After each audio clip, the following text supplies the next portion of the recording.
नमस्कार दोस्तों, आपका अरुण कुमार मैकेनिकल चैनल में स्वागत है। दोस्तों, हमारे पास एक आज वी-गार्ड का स्टेबलाइज़र आया हुआ है, एसी का है, जो कि इसका मॉडल नंबर है VND 400। इसमें दोस्तों प्रॉब्लम ये है कि जैसे ही इसमें वोल्टेज डालते हैं, देखिए इसमें वोल्टेज डाले हैं, ये ऑन कर देते हैं, ये देखिए खट खट की आवाज़ आ रही है। और जैसे ही ये देखिए, अगर 200 वोल्टेज ज़रा से भी कम होता है, उस स्थिति में ये बराबर आवाज़ ब्लिंक खट खट की आवाज़ आ रही है। आज इसी प्रॉब्लम को हम दूर करेंगे। इसको खोल के देखते हैं इसमें प्रॉब्लम क्या है। देखिए, हमने अपना ये सेट को ओपन कर दिया है। इसमें देखिए 3 रिले लगी हुई है हमारी है, 1 2 3।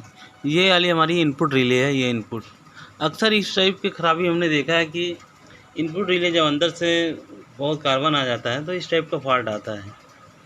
अब इसको हम बदल के देखेंगे कि हमारा फॉल्ट दूर होगा कि नहीं। इसके दर पे हमारे पास इस टाइप के एल टाइप की ये बोलते हैं, एल टाइप की रिले नहीं है हमारी, ये चौकोर है पूरी इस टाइप की।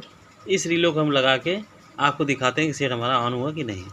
तो देखिए, हमने ये रिले बदल दिया है। रिले बदलने के बावजूद भी हमारा फॉल्ट ज्यों का त्यों बना हुआ है।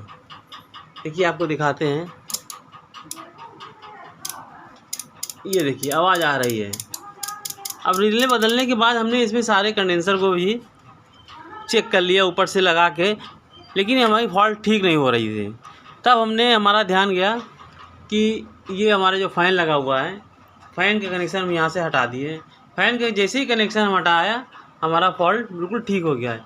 इससे ये होता है कि हमारा फ़ैन अंदर से शार्ट है और रिले वोल्टेज जो जाती है वो ड्रॉप कर ले रहा होगा, जिस कारण से हमारे रिले को पूरा वोल्टेज ना मिलने के कारण ये रिले आवाज़ करने लगती है। देखिए, आपको दिखाते हैं, ये देखिए आवाज़ हो रहा है। अब ये रिले को हम जो है कनेक्शन यहाँ से, ये देखिए जैसे हमने कनेक्शन हटाया हमारी आवाज़ बंद हो गया। अब सेट हमारा बिल्कुल सही से काम करने लगा। तो दोस्तों, कई बार हम लोग सोचते हैं कि फॉल्ट यहाँ है, रिले का है, लेकिन फ़ैन की तरफ हमारा ध्यान नहीं जाता है। तो आप लोग भी, हमारा ये अनुरोध है कि जब भी आप करें तो फ़ैन की तरफ ज़रूर ध्यान दें ऐसे फॉल्ट में। दोस्तों, अगर आपको हमारा वीडियो पसंद आया हो तो बेल आइकन दबाएं और सब्सक्राइब करें। और इन्वर्टर से संबंधित कोई भी आपकी जानकारी लेना हो तो हमें कमेंट करके पूछ सकते हैं। धन्यवाद।